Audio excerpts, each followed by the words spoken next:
Mesdames et messieurs, je vous souhaite la bienvenue au CUM. Merci beaucoup d'être là. Merci à notre invité Éric Branca, qui a toujours plaisir à venir nous voir et nous avons aussi énormément de plaisir à le recevoir.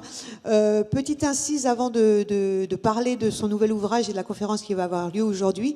Il a reçu avant-hier, je crois, c'était avant-hier, le prix Louis Marin, qui est décerné par l'Académie des sciences morales et politiques, sous la coupole, pour le livre L'Aigle et le Léopard qu'il était venu présenter déjà au CUM. Donc finalement le CUM avait été un peu précurseur dans le succès qu'allait rencontrer ce grand livre que je vous conseille de lire si ce n'est déjà fait.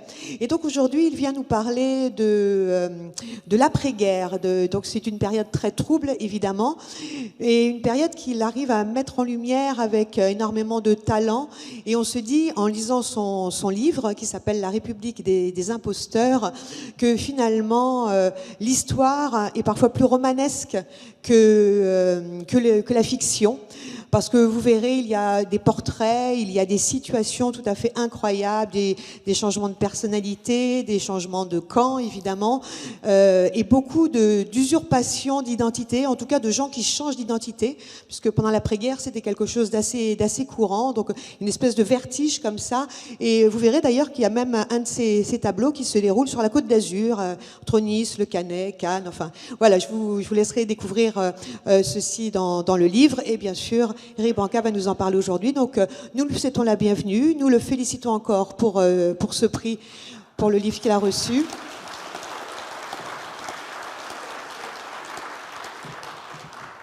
Et nous souhaitons autant de succès pour le livre qu'Éric Branca présente aujourd'hui. Je vous remercie. Je vous souhaite une très bonne conférence.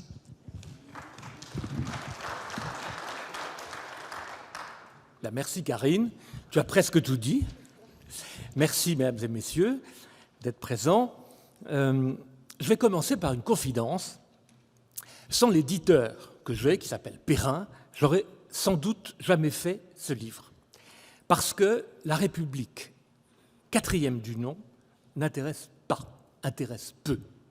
Elle est tombée, comme je le dis, dans un trou de mémoire.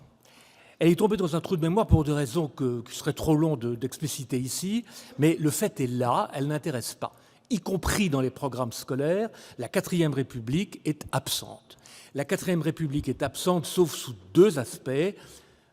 Ses débuts, l'épuration, qui juridiquement se situe avant la 4e République, qui, je le rappelle, commence en 1946, même 1947, c'est le référendum de novembre 1946, mais elle commence le 1er janvier 1947. Et puis, on parle de sa fin, c'est-à-dire les guerres coloniales et les troubles qui suivent l'Indochine et surtout l'Algérie. Mais la 4e République, dans son allure de croisière, on en parle très peu. Or, c'est un sujet absolument passionnant et j'ai beaucoup insisté pour le faire. Et je pense que Perrin est le seul éditeur qui a accepté, qui aurait accepté. Alors, c'est mon éditeur depuis très longtemps, certes, mais j'ai eu de la chance. Pourquoi est-ce que je m'intéresse à cette période ? Parce que justement, elle est, à mon avis, l'une des plus folles de l'histoire de la France contemporaine. J'y reviendrai tout à l'heure. Je la compare à une seule période qui est celle du Directoire, entre la Grande Terreur et la remise en ordre napoléonienne. Et il se trouve que, pour commencer un livre, parce que j'en fais beaucoup à la fois, il faut un déclic. Et ce déclic, pour moi, ça a été une révélation, alors pas au sens religieux du terme, mais une révélation historique. Il y a deux choses qui se sont percutées. Il se trouve que j'ai découvert un peu tard, sans doute, un film de 1995, le premier film de Jacques Audiard, peut-être son deuxième, je crois que c'est le premier, qui s'appelle « Un héros très discret ». Je ne sais pas si vous l'avez vu, c'est repassé à la télévision il y a 3 ans. Et j'ai découvert ce film que j'ai trouvé tout à fait extraordinaire. Ça raconte... Alors c'est un film de fiction, tiré d'un roman de Jean-François Dognaud, et qui raconte une histoire absolument fictive, celle d'un personnage tout à fait anodin, qui n'a ni collaboré ni résisté, et qui, par un concours de circonstances trop long à expliquer ici, se fait passer, passe et ensuite accepte de passer pour un héros de la France libre. Et ce personnage qui n'est rien, qui a passé la guerre terré chez lui de peur de passer ou pour un collabo ou pour un résistant, va se retrouver, va se prendre au jeu et va se retrouver colonel de l'armée de libération. C'est un film extraordinaire, on se dit mais c'est presque trop beau pour être vrai. Seulement, à l'époque, je travaillais sur des archives à la Fondation Charles de Gaulle, qui sont celles de Jacques Foccart. Jacques Foccart, vous le connaissez tous, il était l'un des conseillers du général de Gaulle pour les affaires africaines, mais on ne connaît que cet aspect de sa personnalité, mais il a eu un rôle très important dans les années 40 et 50. Il était le principal conseiller du général de Gaulle au temps du RPF, le Rassemblement du peuple français.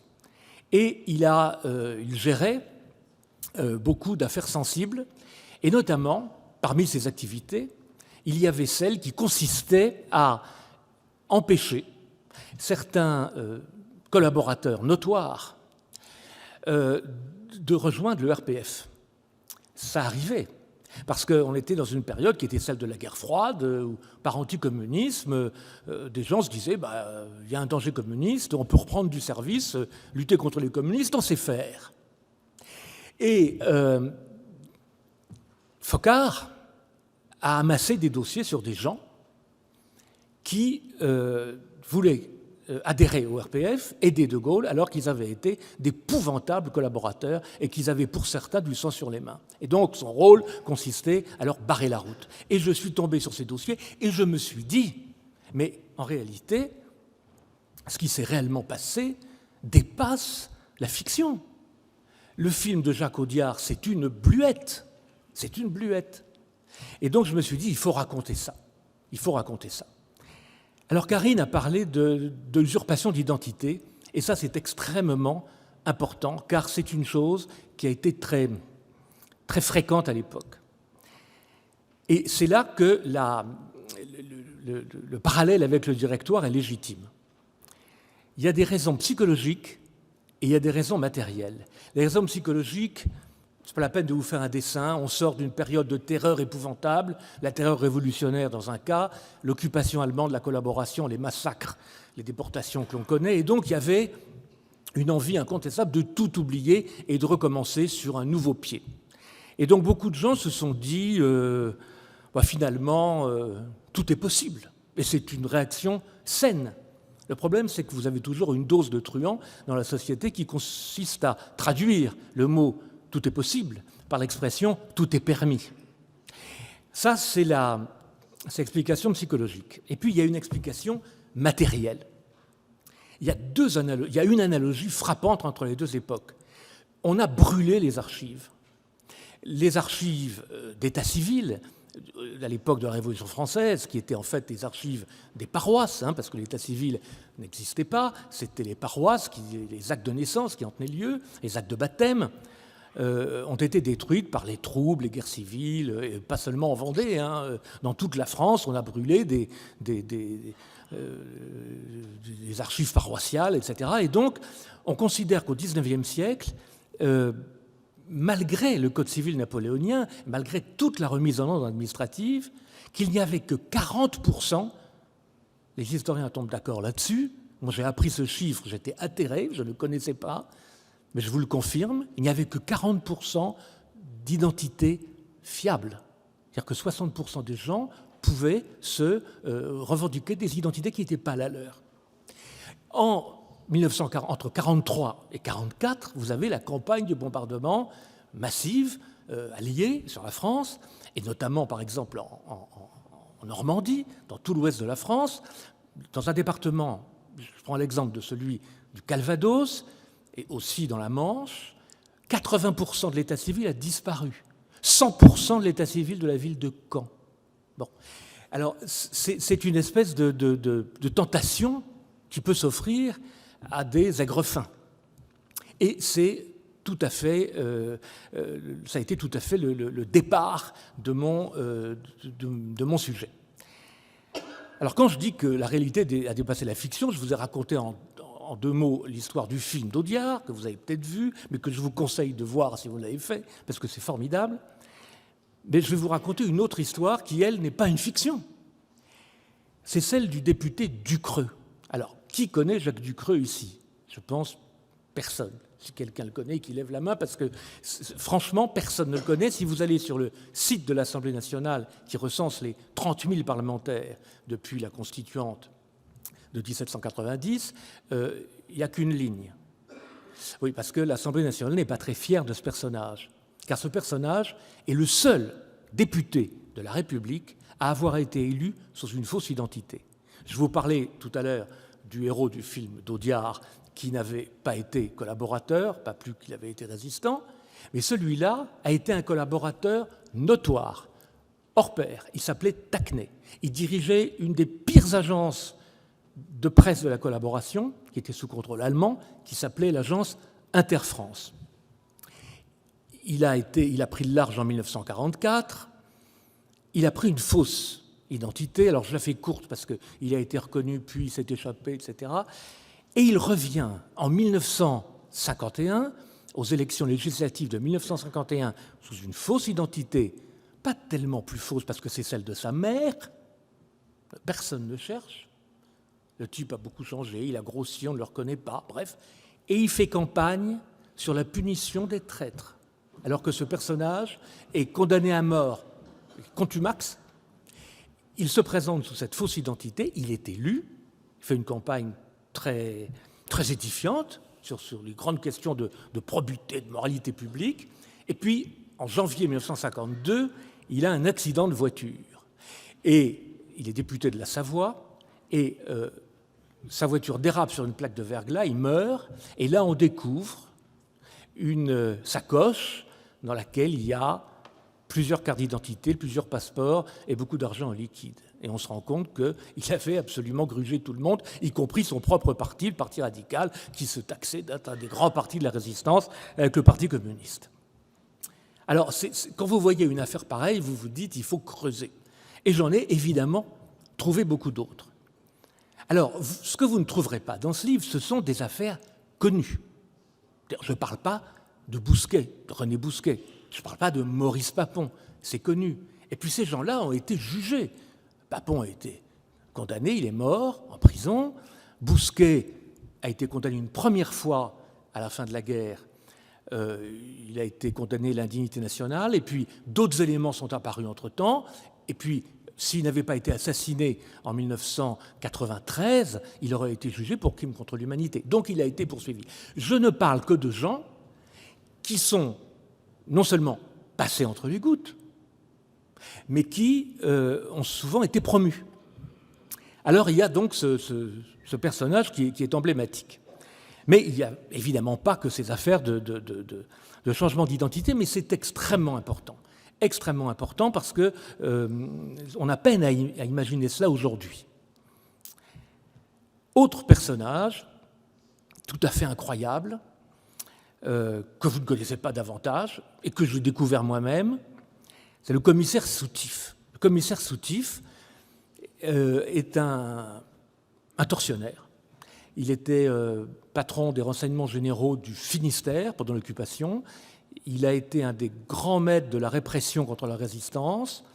Et en 1944, quelques jours avant l'arrivée des Américains, il disparaît. Et on le retrouve en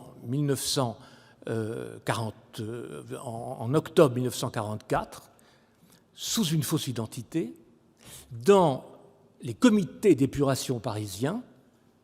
Et il est l'homme qui, pour se racheter une conduite, il avait des faux papiers, certes, est celui qui arrête le docteur Petiot, l'abominable docteur Petiot, vous savez, qui faisait brûler dans sa cheminée des Juifs auxquels il promettait la vie sauve. Et en fait, il amassait leur or et il les faisait brûler dans sa cheminée. Bon, il a été arrêté par ce personnage. Personne n'en parle parce que la police judiciaire a honte d'avoir engagé un type pareil. Ce type est découvert, il est reconnu par d'anciens résistants bretons auxquels qui avait échappé, et il disparaît dans la nature. Et on le retrouve dans une des affaires les plus rocambolesques de la IVe République, qui est celle du plan bleu. Alors, autre question, connaissez-vous le plan bleu? Alors, le plan bleu, c'est une affaire incroyable également. Le plan bleu, c'est un faux complot qui a été mené par des aigrefins qui voulaient soutirer de l'argent aux services secrets français, aux Américains éventuellement, au nom de la lutte anticommuniste. Et donc, ils ont recruté des gens tout à fait respectables en France, qui avaient un peu d'argent, en leur disant il y a un coup d'État imminent, communiste. Communiste faisait pas loin de 27% des voix à l'époque, hein, donc ce n'était pas fondé sur du sable, il y avait réellement un danger communiste. Enfin, de là à ce qu'il y ait un coup d'État ou les chars russes dans la rue, c'est pas du tout pareil. Et donc des gens très naïfs le croyaient et donnaient beaucoup d'argent liquide, donnaient beaucoup de facilités, des grandes entreprises dont certaines existent encore, que je ne nommerai pas, prêtaient des camions à ces gens-là pour amener des troupes sur Paris, etc. Et ce plan bleu est démantelé en 1947 et on se rend compte en fait qu'il n'y avait pas vraiment de complot. Il ne voulait pas faire un coup d'État, il voulait surtout soutirer de l'argent. Et qui trouve-t-on à l'intérieur? Ce même commissaire soutif dont je viens de parler. Il est jugé, il est acquitté et on disjoint sa participation au plan bleu du dossier de collaboration pour lequel il est toujours poursuivi. Et comme ça, il peut s'enfuir et on ne le retrouvera jamais. La 4e République n'est pas seulement liée aux affaires, enfin les scandales de la 4e République ne sont pas seulement liés aux affaires de l'épuration. Elles sont aussi liées à une espèce de fantasmagorie qui faisait que la France était divisée en deux camps. Ceux qui croyaient à un complot communiste et les communistes qui croyaient à un complot américain.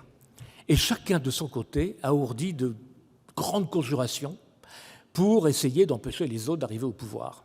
Et ça a donné lieu à des choses tout à fait stupéfiantes. Il y a un autre complot, alors qui lui était beaucoup plus sérieux, celui-là, et qui s'est appelé le complot de la Pentecôte. Alors ça, c'est 1949, c'est 2 ans plus tard. On aurait pu imaginer que les gens avaient été vaccinés et s'étaient aperçus du caractère un peu superfétatoire de tout ça. Pas du tout. Ça a recommencé, et là, c'était beaucoup plus sérieux. Vous savez peut-être que les Américains, dans la crainte d'une invasion soviétique, avaient créé ce qu'on appelait les stay behind, c'est-à-dire littéralement ceux qui sont derrière, des clandestins qui avaient des dépôts d'armes et qui étaient chargés de harceler les arrières soviétiques s'il y avait une invasion soviétique en Europe, et spécialement en France. Et donc les services secrets français ont collaboré de bonne foi avec la CIA pour mettre au point ces réseaux en cas d'invasion soviétique. Et là encore, ça a attiré des gens qui cherchaient de l'argent, et puis quelques illuminés. Alors il y en a eu un particulièrement qui s'appelait l'Accord, qui s'est inventé un faux passé de résistants, qui n'en était pas un, et qui a mis au point, alors là, avec d'énormes moyens, beaucoup d'argent, beaucoup de relais dans le pays, un projet de coup d'État. Ce projet de coup d'État n'en était pas un aux yeux des Américains, c'était une espèce de, comment dirais-je, de pression qu'on mettait sur le gouvernement, ou les gouvernements, parce que je vous rappelle qu'un gouvernement était à peu près 3 mois en moyenne à l'époque, pour prendre des mesures de coercition contre les communistes. Et donc on disait au gouvernement, si vous ne le faites pas, il risque d'y avoir des mouvements spontanés de foule, etc.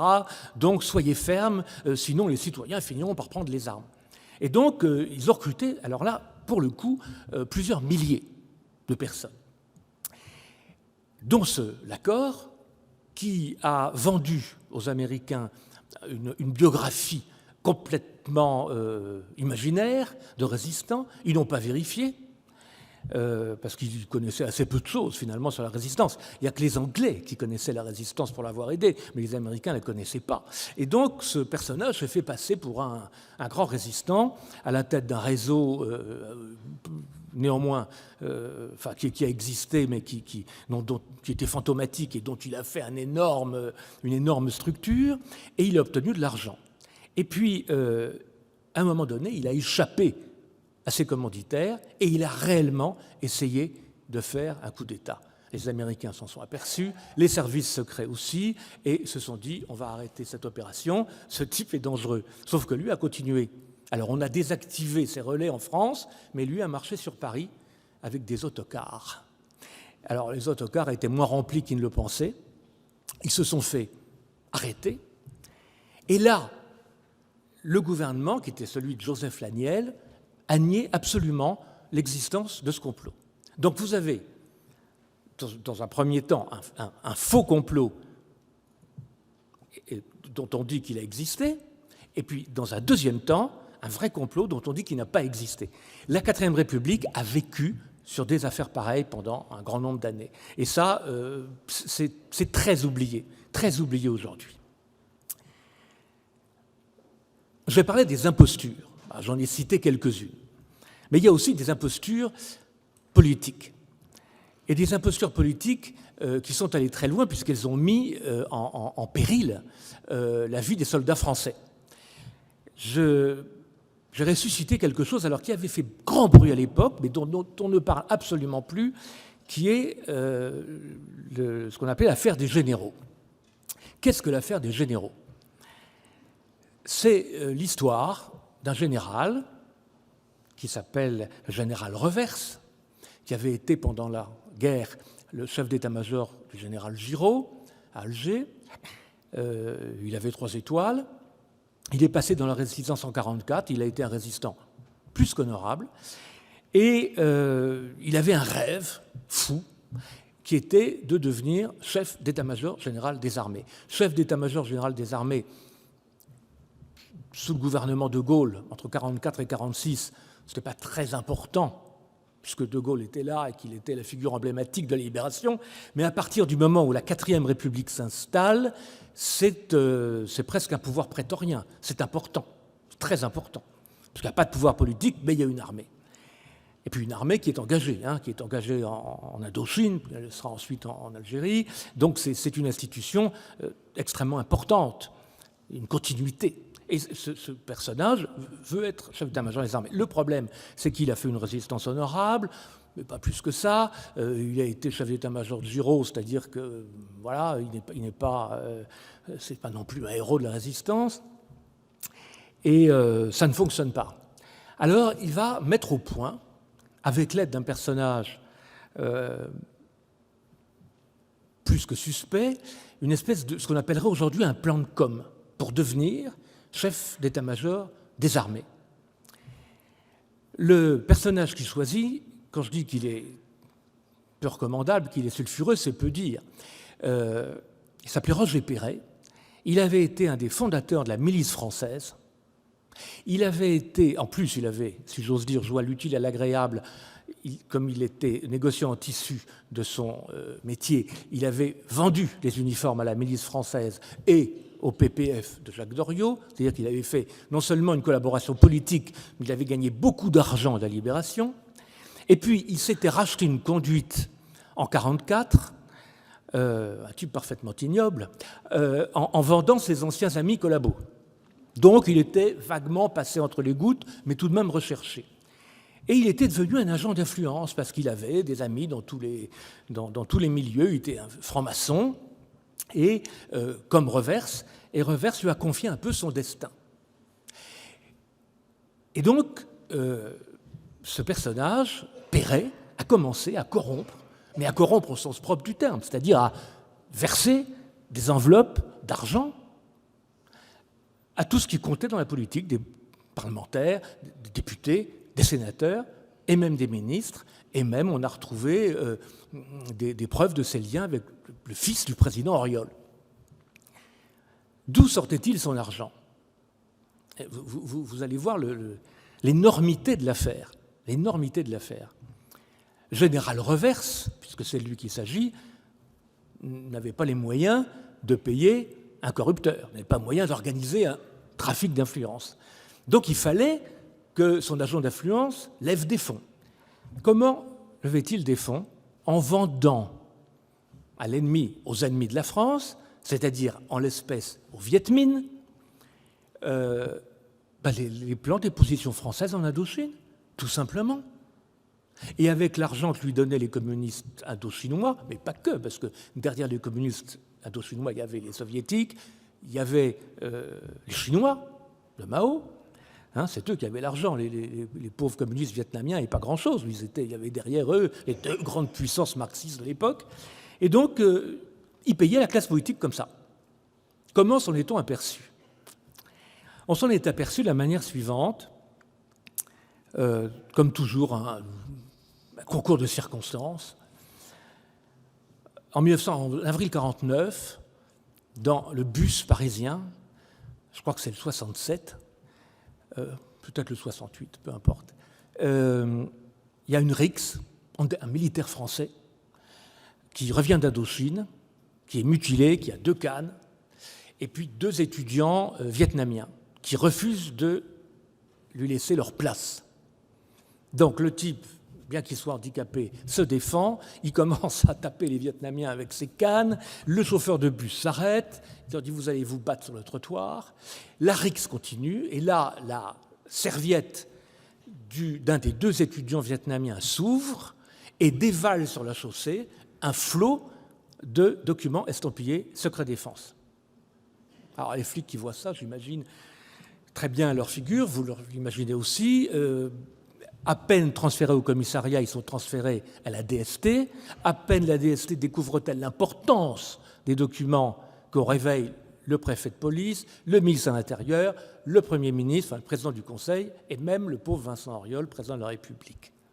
Et on s'aperçoit que les étudiants vietnamiens sont en possession de ce qu'on appelle le rapport Reverse, c'est-à-dire que Reverse, qui était allé en Indochine quelques mois auparavant et avait ramené un rapport expliquant les faiblesses de l'armée française, ce qu'il fallait faire, ce qu'il ne fallait pas faire, etc. Et donc ces gens étaient en possession d'éléments qui mettaient en cause et qui ont mis en cause et qui ont abouti à la mort de centaines, peut-être de milliers de soldats français. Alors le Vietnamien est mis à la question avec des méthodes qu'on avait à l'époque et qu'aujourd'hui sont un petit peu disparues. Vous savez, les coups de bottin sur la tête, bon, ça se faisait à l'époque. Il parle assez vite parce qu'il sait qu'il risque rien. Il sait qu'il risque rien parce qu'il n'est qu'un instrument. Et il fera quand même de la prison, mais enfin, bon. Et il se met à table et il explique tout. Et donc, on remonte très vite au nommé Perret, et le nommé Perret est perquisitionné. Et c'est là où la certitude de ne jamais être inquiété lui joue un tour, c'est qu'il avait gardé des carnets extrêmement circonstanciés, extrêmement précis, dans lesquels il y avait le nom de tous les parlementaires qu'il avait corrompus, qu'il avait payés, pour qu'ils soutiennent la nomination du général Reverse à la tête des armées françaises. Donc, il est arrêté, il est interrogé par la DST, ses complices parlementaires sont entendus, la haute cour est convoquée, pas moins d'une vingtaine de parlementaires sont traduits en haute cour. Et comment l'affaire se finit-elle? Parce que c'est ça qui est extraordinaire. Vous avez là un cas de haute trahison, vous avez la félonie d'un chef d'état-major, d'un futur chef d'état-major, qui envoie des informations aux ennemis de la France. Vous avez des parlementaires qui se font payer. On sait très bien qu'il y en a qui demandent des piscines, d'autres qui demandent un appartement à Paris. Enfin, c'est hallucinant. Eh bien, ça se termine par 0 poursuite, non-lieu. Non-lieu. Et le nommé Perret disparaît alors qu'il aurait dû être arrêté. Il est sous contrôle judiciaire, il profite de son contrôle judiciaire pour s'envoler vers l'Amérique du Sud, où l'on sait qu'il mourra au début des années 60 sans qu'on l'ait jamais recherché. Alors voilà ce que c'était que la 4e République. Et voilà une des nombreuses histoires, parce qu'il y en a beaucoup d'autres, que je raconte et qui m'ont fait dire que ça méritait vraiment d'être exhumé, d'être ressuscité. Parce qu'on parle des scandales de la 5e, ils ne sont pas finis, hein, mais ce degré-là n'avait jamais été atteint, je crois. vraiment. Et voilà, ça, je voulais vraiment le montrer. Je voulais aussi montrer autre chose. C'est ce qui se passe dans une société normale, comme l'était la société française, certes éprouvée par la guerre, mais une société équilibrée, lorsqu'il n'y a pas de pouvoir politique ou lorsque le pouvoir politique est débile. Et là, on revient au parallèle que je faisais avec le directoire. On vit une époque d'anomie, c'est-à-dire d'absence de pouvoir constitué, d'autorité. Comme je l'ai dit, beaucoup de gens ont cru que tout était permis. Et quand vous ajoutez à cela ce qui restait de la clandestinité, c'est-à-dire d'une époque où il fallait se cacher quand on était résistant, où il fallait mentir si on voulait garder la vie sauve, et puis quand on était collabo de l'omniprésence de la propagande et du fanatisme, quand vous voyez que ces gens se retrouvent en liberté, résistants comme anciens collabos, sans aucune espèce de pouvoir au-dessus d'eux, parce que la 4e République est un pouvoir sans pouvoir, sans pouvoir. Vous savez, on m'a beaucoup dit, j'ai fait des conférences sur ce livre, et on me dit « Ah, mais vous êtes très dur avec la 4e, parce que la 4e République, elle a quand même reconstruit la France. » Alors là, je lui dis « Arrêtez tout de suite. Dites-moi un pays après-guerre qui ne se soit pas reconstruit. Est-ce que l'Italie s'est pas reconstruite, se construit plus vite que nous? Est-ce que l'Allemagne, qui avait été noyée sous les bombes, s'est pas reconstruite? Elle s'est reconstruite. Il y a eu le plan Marshall, qui a beaucoup aidé. On pourra en parler du plan Marshall parce qu'il a une double face. Mais enfin, ça a quand même beaucoup aidé. Bon, tous les pays sont construits. Il n'y a aucun pays qui ne s'est pas relevé. Donc la 4e République a fait comme les autres. Elle a aidé le pays à se reconstruire, ou plutôt, elle a laissé les gens reconstruire le pays. Mais cette absence de pouvoir et le fait qu'elle ait été gouvernée d'emblée par une minorité, et là on va y revenir parce que ça a des relents assez contemporains, par une minorité qui ne représentait absolument pas la majorité du peuple, fait que beaucoup de gens qui avaient une forte personnalité se sont dit qu'ils pouvaient finalement œuvrer comme ils le souhaitaient, dans le sens qu'ils le souhaitaient, sans aucun contrôle, ni a priori, ni a posteriori. Je vais vous donner un autre exemple, alors là, qui n'est pas celui d'un collabo, loin de là, qui est celui d'un grand résistant qui s'appelait Pierre Berthaud. Pierre Berthaud, Karine parlait de la région tout à l'heure, s'est illustré dans une affaire que vous connaissez bien ici, à Cannes surtout, mais enfin ici aussi, qui est l'affaire des bijoux de la Begum. Vous savez que les bijoux de la Begum, ça a été le plus grand hold-up de la fin de la Seconde Guerre mondiale jusqu'à l'affaire du train postal. Après le train postal en 1965, ça a effectivement défrayé la chronique parce que c'était des sommes encore plus énormes. Mais jusqu'à ce moment-là, c'était le hold-up du siècle. Eh bien, Pierre Berthaud, qui était le chef de la sûreté, on dirait aujourd'hui chef de la police nationale, a été mouillé directement dans cette affaire-là. Et là, c'est tout à fait intéressant parce que c'est l'illustration de ce que je vous disais, c'est une grande personnalité qui, dans un régime d'autorité ou qui aurait été dirigé par des chefs légitimes, je pense qu'il aurait été un très grand serviteur de l'État. Il avait été avant-guerre en plus. Et là, il a eu la bride sur le cou et il a fait n'importe quoi. Alors en 2 mots, qu'est-ce que c'est que l'affaire des bijoux de la Begum ? À Cannes, en 1950, l'Agacan et sa femme, la Begum, sortent de leur propriété au Canet, pas loin d'ici, et se font attaquer par des bandits en traction avant. Et ils avaient l'imprudence, le couple impérial avait l'imprudence d'avoir des millions de bijoux sur eux. Ils partaient à Deauville, ils allaient à l'aéroport de Nice, ils partaient à Deauville avec une mallette de bijoux. Donc un groupe de bandits corses, emmené par un nommé Leca, Paul Leca, alias Polo, qui avait été avant-guerre un des grands truands des années 30, qui était devenu indique pour la Gestapo, puis qui avait rallié la résistance en 1944, des choses qui arrivent.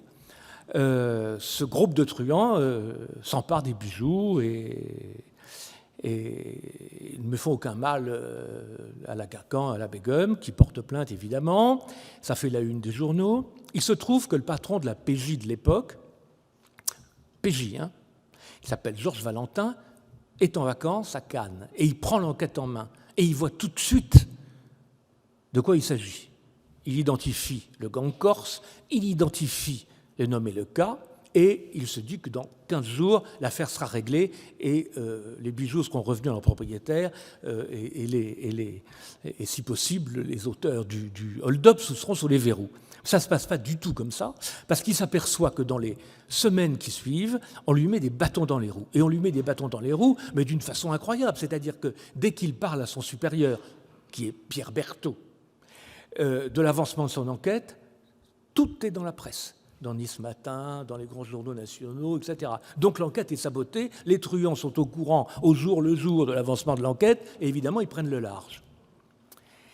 Et Valentin, qui est un très, très bon flic, fait son enquête dans l'enquête. Et il remonte très vite à son patron et au lien que ce Pierre Berthaud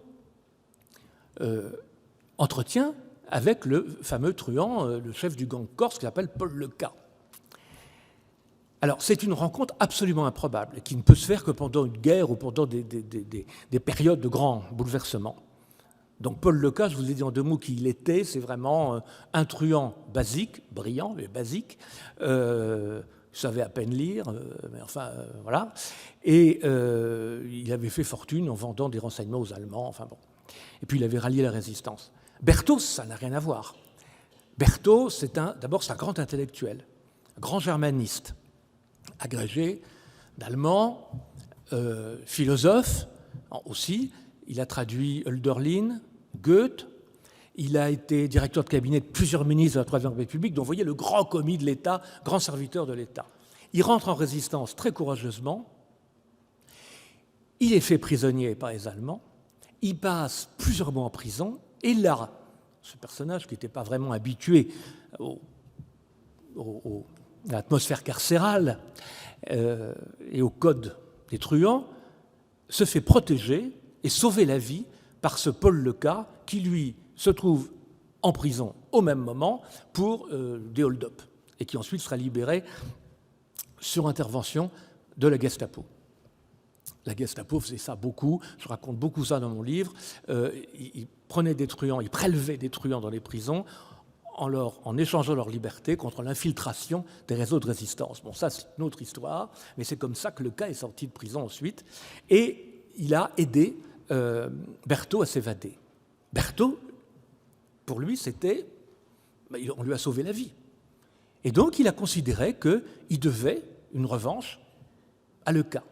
Mais pas seulement un retour d'influence.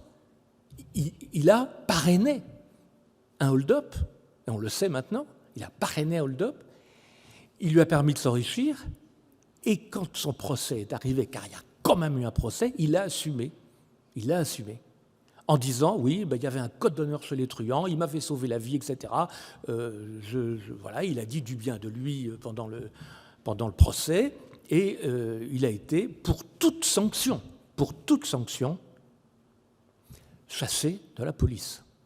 Et il a repris ses travaux universitaires et il est mort très honorablement après avoir présidé l'Institut d'études germaniques de la Sorbonne. Bon. Alors, il faut vous dire qu'entre-temps, ce qui a tout de même un peu arrangé son cas, c'est que les bijoux ont été restitués. On n'a jamais su comment. Ils ont été retrouvés devant l'entrée du palais de justice de Marseille 1 an plus tard. Il ne manquait rien. Voilà. Donc voilà un exemple de personnalité absolument improbable qui se retrouve, qui se rencontre et qui, en raison de l'absence d'État, de l'absence de contrôle, de l'anomie, c'est un mot un peu barbare, mais je trouve qu'il est vraiment... il s'applique parfaitement à la situation. Il n'y a pas de pouvoir. Il n'y a pas de pouvoir. On laisse faire n'importe quoi à tout le monde.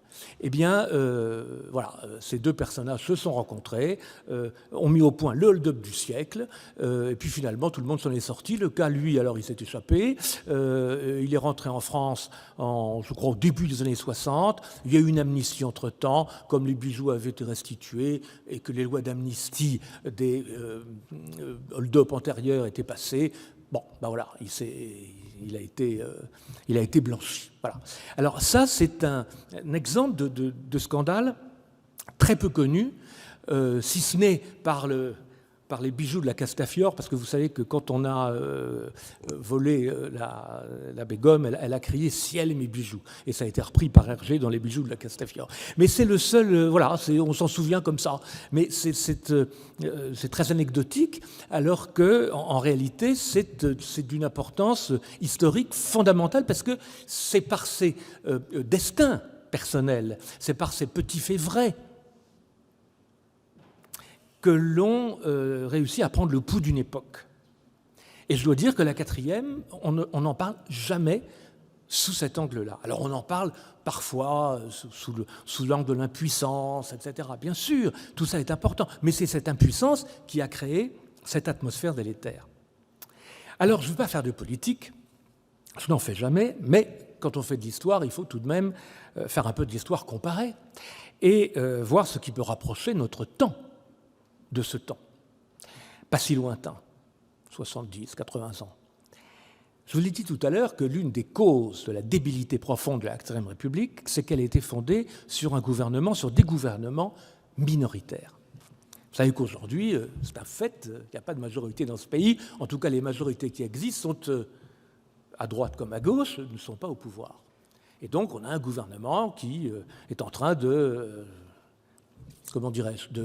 faire des sinusoïdes entre la menace d'une censure et autres désagréments. Bien. À l'époque, ça a été mis, cette situation était institutionnelle, institutionnalisée. La Ve République a vécu de manière stable pendant près de 65 ans. Hein. On peut même dire, oui, 65 ans. La quatrième a commencé comme ça tout de suite. Elle a commencé comme ça tout de suite, puisque la volonté des gens qui avaient chassé De Gaulle du pouvoir en 1946 était de pouvoir gouverner sans l'apport des gaullistes et sans le soutien des communistes. Et à partir de 1947, quand les communistes quittent le gouvernement, on arrive à ce qu'on appelle le tripartite, c'est-à-dire les radicaux, les socialistes et les autres. C'est-à-dire peu de gens. Et MRP, qui se voulait le parti de la résistance, mais qui est minoritaire, donc les socialistes et les radicaux. Et puis quelques minoritaires, mais vraiment très peu nombreux. Or, en 1947, le RPF fait 40% des voix. Le Parti communiste fait 30% des voix. Non, 4 et 3, ça fait 7. C'est-à-dire que 70% du corps électoral est exclu du pouvoir. Ça ne vous rappelle rien ? Il y a un système qu'on appelle les apparentements. Les apparentements, très oubliés aujourd'hui, on pensait ne jamais le revoir, on y est presque revenu. Sauf qu'il était institutionnalisé et que là, on le fait sans dire le nom. Les apparentements, ça consistait à autoriser des listes à se présenter. Alors, c'était la proportionnelle, donc c'était des listes départementales, hein, à se présenter ensemble. Donc, des partis pouvaient présenter une liste commune dès lors qu'elle s'opposait aux gaullistes et aux communistes. Et c'est ce qui est arrivé. Et des gens qui avaient 60% dans un département parce qu'ils avaient été en tête des voix, se retrouvaient au gouvernement en étant hostiles les uns aux autres, avec une partie de ceux qui les avaient soutenus qui étaient dans l'opposition. Donc c'était un désordre institutionnalisé. Et c'est la raison pour laquelle c'était les partis qui gouvernaient, qui désignaient les ministres, etc., en dehors de tout contrôle parlementaire. Tout contrôle parlementaire. Donc, il y a une grande analogie. Et comment elle se solde, cette Quatrième République ? Elle se solde par une défiance considérable envers les hommes politiques, envers la parole publique. Personne ne croit, plus personne. Là encore, ça ne vous rappelle rien. Voilà, je me suis dit qu'il fallait rappeler ce qu'avait été cette période pour comprendre ce qui se passait quand la parole publique est dévaluée. Et pourquoi elle est dévaluée ? Parce qu'elle ne correspond pas aux aspirations de la plupart des gens. En 1944, 45, les gens voulaient sortir des atrocités de la guerre et voulaient surtout ne pas revenir au régime des partis qui avait causé l'effondrement de la Troisième République et l'effondrement des institutions démocratiques, qui avait donné Vichy. Bon. Et que retrouve-t-on d'emblée en 1947, quand De Gaulle est chassé du pouvoir? On retrouve une Troisième République en pire, parce que la Troisième République n'a pas toujours été comme ça. Il y avait une mystique républicaine au début, je dirais entre 1975 et 1914, qui était considérable, qui a une œuvre importante, l'école laïque obligatoire, une politique étrangère digne de ce nom, qui a sauvé la France en 1914. Enfin, il y a eu des scandales, certes, mais d'abord ils étaient sanctionnés. On a longtemps parlé, ils ont été sanctionnés. Il y avait certes des abus, mais la France était une puissance mondiale respectée. La quatrième, elle est immédiatement bafouée à l'étranger. Elle vit sous perfusion américaine, elle vit sous la menace d'un parti communiste qui, alors j'en parle beaucoup dans le livre, j'en ai pas parlé ce soir parce qu'on ne peut pas parler de tout, mais il ne faut pas non plus oublier les attentats qui sont menés par le Parti communiste. Le Parti communiste, à l'époque, fait dérailler des trains. Croyez-vous qu'il y a eu des poursuites ? Aucune poursuite. La catastrophe de Lagny, c'est, je crois, je le dis dans mon livre, c'est entre 80 et 90 morts et des centaines de blessés. On sait que le Parti communiste a donné des ordres. Ensuite, 30 ans après, parce que quand les choses sont prescrites, les langues se délient, il y a un hiérarque du Parti communiste qui s'appelait Langumier et qui a dit « ben oui, on a fait ça parce qu'on pensait que le train transportait des munitions pour l'Indochine. Alors on l'a fait sauter. Manque de peau, c'était un train de passagers. » Bon, aucune sanction. Bon. Donc voilà, c'est un régime qui vit dans le mépris de l'étranger, dans le mépris de ses électeurs, et ça se termine par le retour au pouvoir du général de Gaulle. Et on comprend très bien comment de Gaulle revient si facilement au pouvoir, en fait, parce que l'atmosphère qui était celle de 1958 est extrêmement difficile aujourd'hui à reconstituer. On a beaucoup de mal à comprendre l'ampleur du désaveu de cette classe politique. Vraiment, on a beaucoup de mal. Donc, j'ai pensé qu'il fallait se replonger là-dedans, même si ce n'est pas toujours agréable, même si c'est pas toujours, si ça ne donne pas une image d'épopée de la France de cette époque. On comprend aussi pourquoi De Gaulle, dans ses mémoires, a voulu gommer la collaboration, a voulu redonner de la fierté aux Français dans ses mémoires de guerre et dans ses mémoires d'espoir, qu'il écrit après, parle finalement très peu de la 4e République, parce qu'elle n'est pas à notre honneur. Voilà. Ben, moi, j'ai voulu appuyer là où ça faisait mal. Ce n'est pas toujours très agréable, mais j'espère que c'est utile.